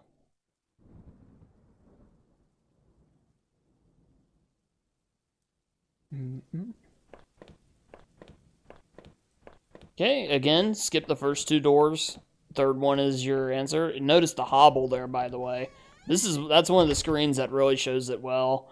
That's from where we dropped down the sewer. I just kind of noticed it because probably because you just can. It seems like you can hear the footsteps more so on this screen. I don't know. I don't know why I keep stopping. Anyway. Back into the house. Again, this is going to go much, much quicker. Since we won't have to get the secret documents from the safe or anything like that. We're just basically going to speedrun our way to the basement. As far as the minimalist, the keys that we're going to find to the basement, to the room with the crowbar, and the crowbar itself are all story related. So you don't have to worry about any of those being problematic to pick up. So you are fine. Fine to do so. Yep, head on up to the third floor. And then we're going to go in... Yeah, almost thought we went in the bathroom, but that is not correct. Yeah, into the office here, though, and grab the key from the desk and head on down to the basement.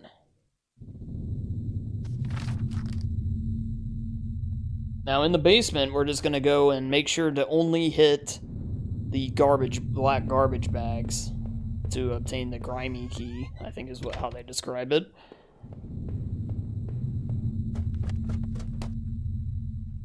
Which will give us the fast track to our crowbar.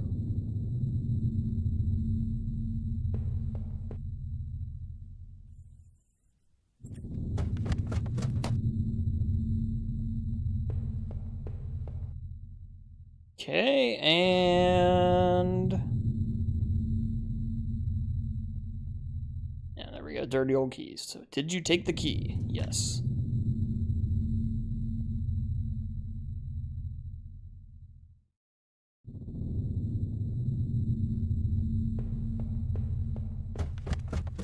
Alright. Now to go get that crowbar again.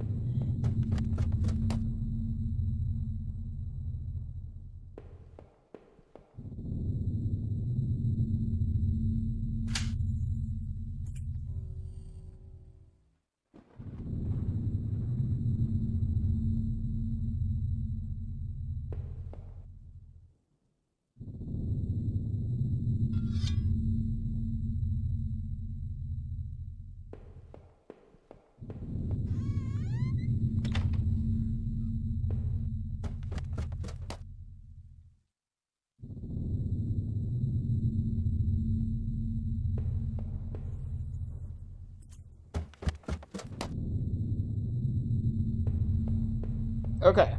Now that we're into the basement, we're going to go over to the rags. And where we hit yes last time, hit no this time. Answer no.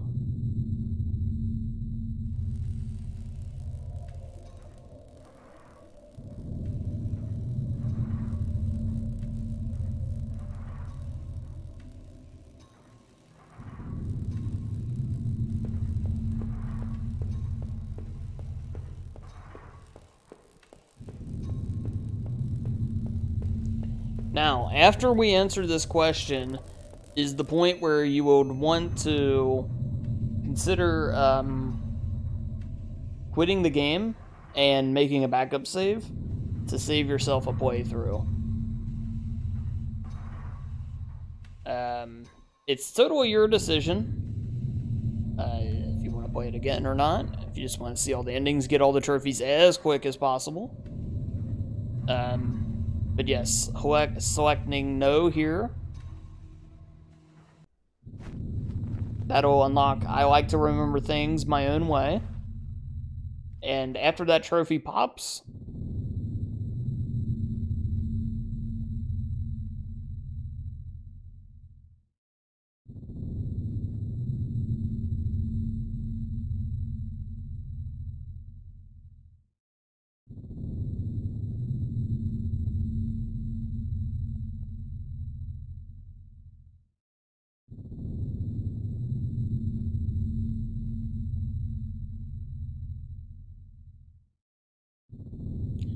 I'll let this all play out here.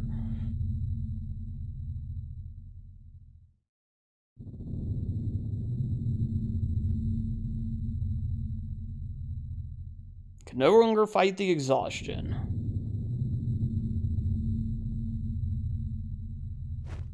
Okay, yeah, so right here you can quit, and it would force a save. Yeah, there's the I like to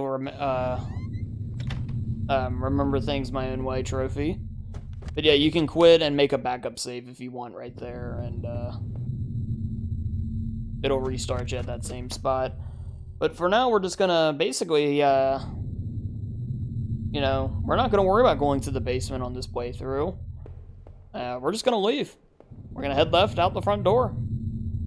Our character had determined Rachel was gone and is gonna take our leave. So go ahead and choose yes to leave the house. And that'll unlock ending number 2. Well, that is ending number 2, I suppose. It's not like we're getting some big cutscene or something of a different type, but yes, this is it, ending number 2. And so we'll get the slipping away trophy for completing the ending, and as long as you did everything like I did here, you should get the like it never even happened trophy as well, which is the gold trophy for this game. This game does not have a platinum, by the way. So those 2 trophies should pop once all this passes here. And after those trophies pop is when you could exit to the dashboard and re-download your save from the cloud or USB device, whichever. At least that's how it is on the PS4. I don't know how this would work on the the PC, but I'm sure there's a way to do it. Probably a much faster, easier way, to be honest. But anyway, yeah, after those trophies pop is when you would want to go ahead and do that. But yeah, for now we'll let this play out a bit and roll into playthrough number 3, the finale of this video.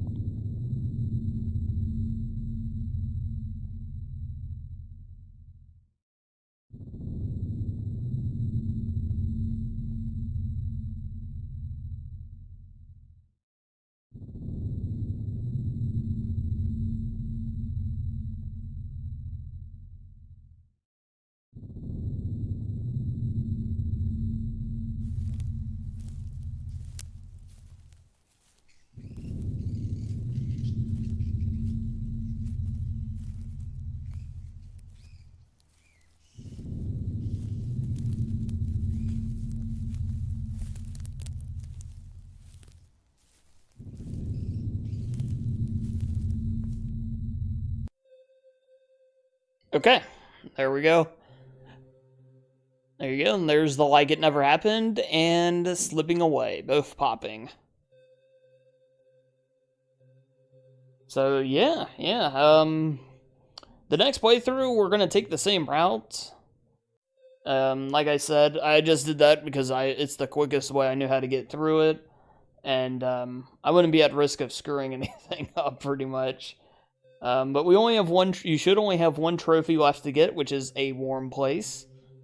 And it is the third ending again, and yeah. So this next playthrough, like that playthrough was quick. This one will be even quicker. I'm gonna kick it into, well, sort of hyperdrive. We'll be moving pretty well. This is where I was trying to figure out if there were good methods for text skipping and things like that. And I do believe you can actually hit right on the D-pad if you want to skip it, or speed it up anyway, but it's very minimal. That might have just been me, like, in my own head a bit with as far as that goes. And, you know, by this point.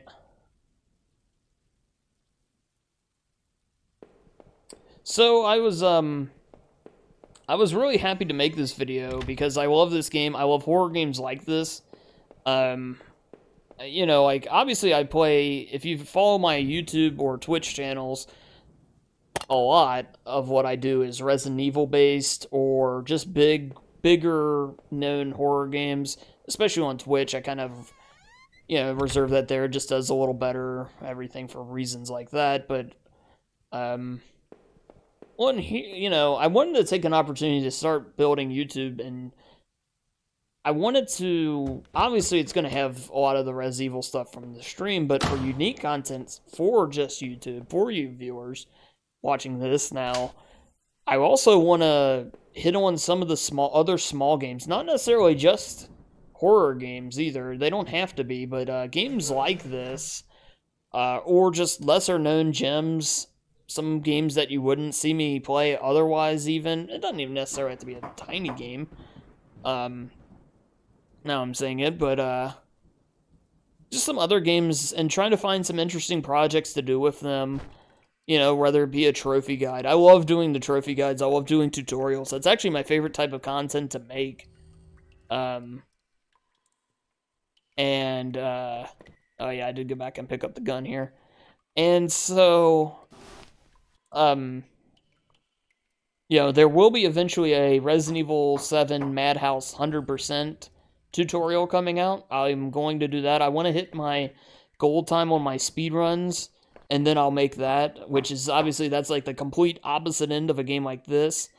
But I want to cover a little bit of all the grounds, the big guys and the little guys, as far as you know, letting these small games that don't get the attention have a little bit. And I have a few of them. A game I probably will be doing next in this style anyway. This will come between like speedrun uploads and such, but the next one I want to kind of hit on like this, like we did with this one, is Never Ending Nightmares. Very similar 2D sides, 2D horror game, very intense game, very dark themes at times, very, very cool art style. There's nothing quite like it, especially on the visual side of things. I'd kind of put it in the same grouping of this game, where I wouldn't necessarily say it's a great game, but it's a unique, bold experience that if you haven't seen before, you definitely should. And if anybody has suggestions for games kind of in the same vein, feel free to let me know, because like, I happen to be aware of those two, and there's a couple others I have as well. But obviously there's definitely more. Or if there's just other games in general you'd like to see stuff on, like a trophy guide on, let me know. I mean, there's some that may not fit my skill set or general interest path, but I love to hear the ideas. Whether it works or not. So we can give that a try. So yeah, just let me know. But I think Never Ending Nightmares and RE7 Madhouse Hundo, which are very different things, will be the same thing. But Never Ending Nightmares is nice because it'll kind of take a similar approach that this one did, where that game has multiple endings and is very short. So I'll probably make it a very similar run to this one. In regards to where it's just like, a couple hours long, and it's, maybe I think it'll be 3 playthroughs for that game. And, hopefully help you guys get all the trophies in that one and see all the endings, see the game as full as you can see it, pretty much. And, maybe help drive you to pick it up yourself and try it out, and, help support some of those awesome up-and-coming devs making great projects. It seems like there's more and more of them every year that are just coming out with impressive projects. I recently finished a game, Owlboy, which came out in 2016, a platformer/Metroidvania, which you can actually find the playthrough. It'll be up on my second YouTube channel, Dansu Plus. I know the name is weird, but that'll be up on there, and eventually I do a video a day, so it's scheduled to come out. It'll be like in January when that's up. But that was just a tremendous game. I mean, it was every bit enjoyable through and through. I really liked it. To the point of that, by the way, I want to mention, I recently did start the second channel for more casual playthroughs and things like that. Stuff taken directly from stream that wouldn't be great for YouTube in general. That's just kind of why it's a secondary channel. But there will be blind playthroughs that may not have commentary, which I've gotten set up to where I can actually record that way and stream at the same time now, so that's very nice. But, so that'll be the home for that. And then the main channel here is going to be more stuff where it is a specified tutorial where I'm doing something unique with the game, whether it's speedrunning, a tutorial, or trophy guide, or any number of things like that. So again, that brings me back to my initial point of, if there's anything you'd like to see, feel free to let me know. And obviously it's more of a horror-centric channel, but I'd consider breaking out of the mold a bit, depending on what it is. Big thing is my limitations are, at the current time I'm recording this, is a PS4, PS3, and PS TV. I also have the Super Nintendo Classic, but I wouldn't expect much from that. If my skill set is not high on any of those games. So just kind of putting it out there as we're heading to the factory here again.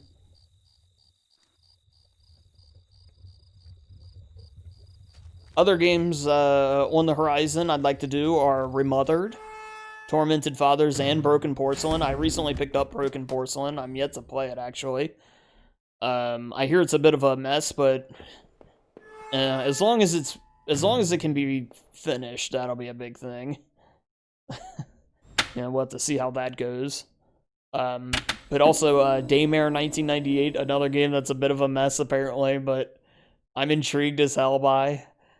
Again, I mentioned Neverending Nightmares, and yeah, there's plenty more. On the Twitch side, we're, Resident Evil 7 is the big speed game. I'm picking up RE2 Remake right now as well. Once the goal times are hit, though, I'm going to move into RE3 Remake, and eventually, I want to work in, possibly maybe some God of War 3 learning. And I don't think that'd be a big project, or so much like RE7 has been. Just to learn that run, I think would be really cool. I love that game. Not something I usually have showcased, but still, it's that good. Again, sorry if I'm not, like, walking through what we're doing here. It's pretty much exactly what we did last time. I mean, I'm following the same exact notes I was using on the, I made up for the last run. I don't know if this is necessarily the most optimal route, but it's pretty solid. And when we get to the ending here, I'll obviously make sure I address what we have to do. And for those of you that downloaded this, if you downloaded your save or just opt to download your save, well, yeah, again, that timestamp will be in the comments below, or the comments, the description below. I don't know what I was waiting on there. Oh, I did go through the wrong door there, though.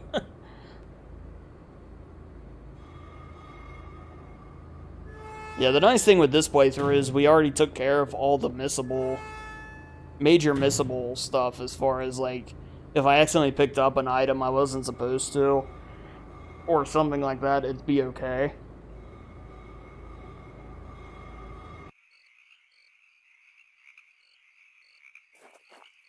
So yeah, here we go, heading out of the factory.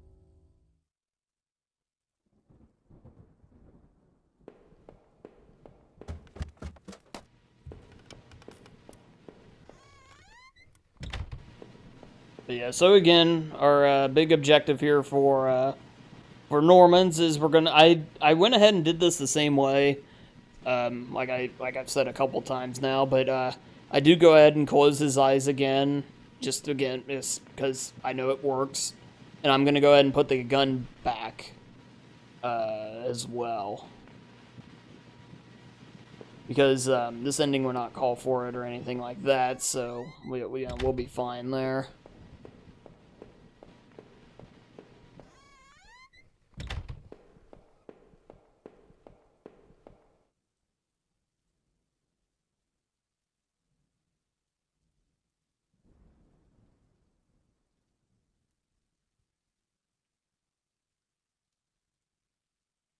But yeah, go ahead and throw the gun back into the cabinet.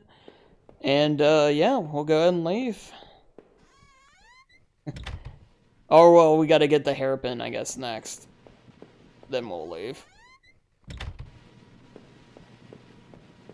Yeah, fun little adventure. It kind of reminds me of the day, like, I grew up and I played, growing up playing Day of the Tentacle or Grim Fandango and stuff like that. Obviously, those games are a lot more, definitely more in depth with their puzzles and everything and item placement, but it's still can't help but think of it when playing games like this today. It's so nice. Which maybe that'll be a nice game to cover one day. Is Day of the Tentacle, especially. That one is that is a superb game. I have to figure out what I want to do with it. Maybe a platinum run or something like that. I think there's a lot of those though, so I don't know, something with it, because it deserves some attention.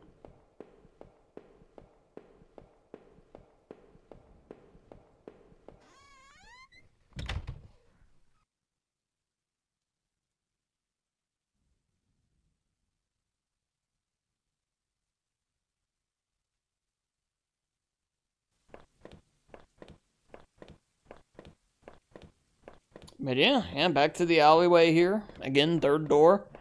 And we'll be heading into the home.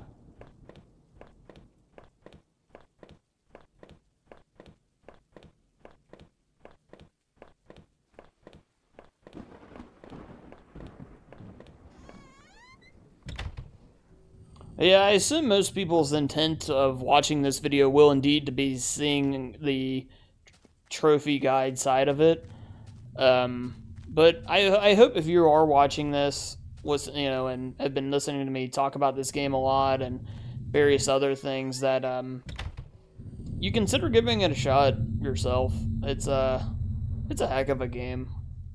I think I've already said that before, but I've been talking for 2 hours and I'm running out of stuff to say. We're almost finished though. Well, when you're on a third playthrough of a game in one session, it gets a little tricky.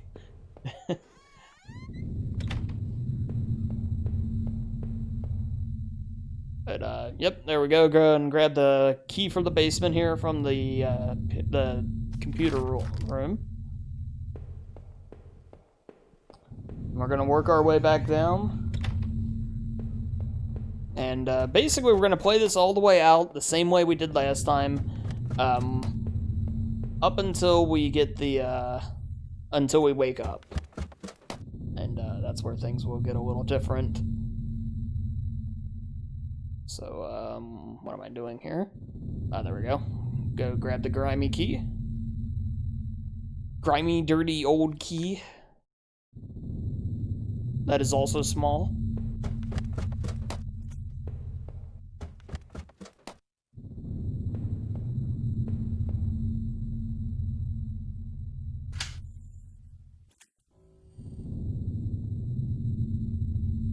And this will lead to our crowbar, and obviously we'll be back checking dirty rags here in any moment. Dirty, bloody rags.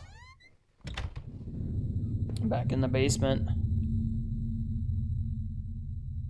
I might try to do a speed run of this game. I don't know. I mean, obviously this isn't the type of run that really would pull me into a large investment of time, but just to see if we can get a 10-15 minute run or something. I don't know how quick this run really would go. I would guess it's around 12 minutes or something like that. More now I'm kind of thinking about it. Was Rachel down here? And again, we can probably just go ahead and select no on this. I'm pretty sure that's what I picked on this run again. Let's see here. I don't know if it really matters, to be honest. But just so we're kind of locking, you're with me there.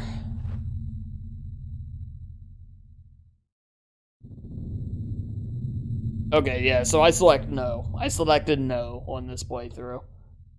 Again, yeah, so like I said, it's stuck pretty much to the last playthrough to a T. I just couldn't remember that final choice was the same or not. Also, if you like the idea of, like the first playthrough, I treated a little more as a lore run. Obviously, I didn't skip all the dialogue. If I really wanted to make this as optimal of a video, I would have. I didn't just zoom through it all. If you like that, feel free to let me know as well. A game of cutscenes that I could skip. Keep them in or keep them out or whatever, That type of stuff. But anyway, we're going to head downstairs here. This is where things will be different.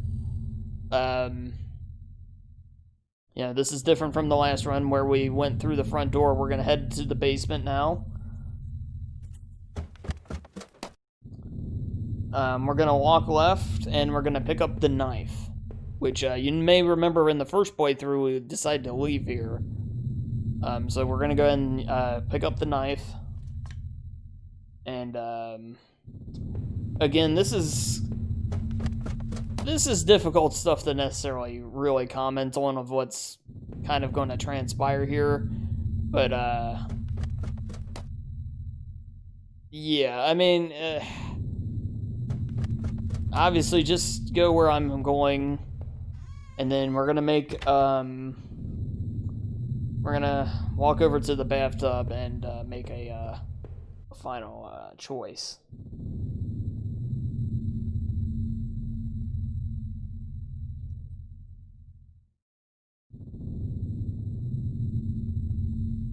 And with that choice, make sure to choose yes. After doing that, the ending will play out here, which I'll just stay silent for again, for obvious reasons.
Okay. So with that, there is the warm place trophy, which should be your final trophy. I'll after the credits here, I pull up the full list myself. Also weird little hiccup there. Um, come on.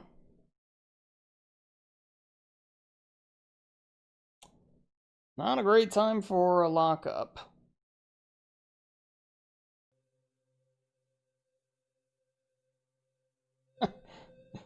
Okay, that was bizarre, but we're moving. We're moving again. Okay. So anyway, yeah, we'll pull up the trophy list here. Make sure you guys are all set. Um, I do want to say again, big thanks to everybody for watching. If you stuck through this and everything, I hope it was helpful. Above all, if you like horror game content, be sure to subscribe to the channel or just a lot of games in general. Um, There's our 100% and all the trophies. Um, but yeah, if you like a lot of this, consider subscribing to the channel. There's an outro that'll probably tell you the same stuff. But the support really helps, obviously, and if you would like to interact live and see a lot of the a lot more on the Resident Evil side, but a lot more of a lot of speed runs, a lot of marathon type runs where we do 3, 4, 5 games in a stream, all that stuff.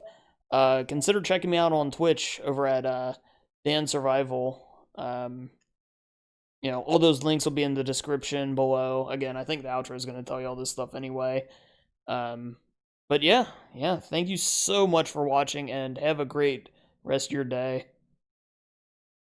Hey everyone, if you enjoyed the video, be sure to leave it a like, and even consider subscribing if you would like more speedruns, tutorials, and horror-themed content. If you'd like to interact live, consider checking me out over on Twitch, and come join one of the most chill communities around. Links to this and all other social media can be found in the description below. Thanks again for watching, and have a great rest of your day.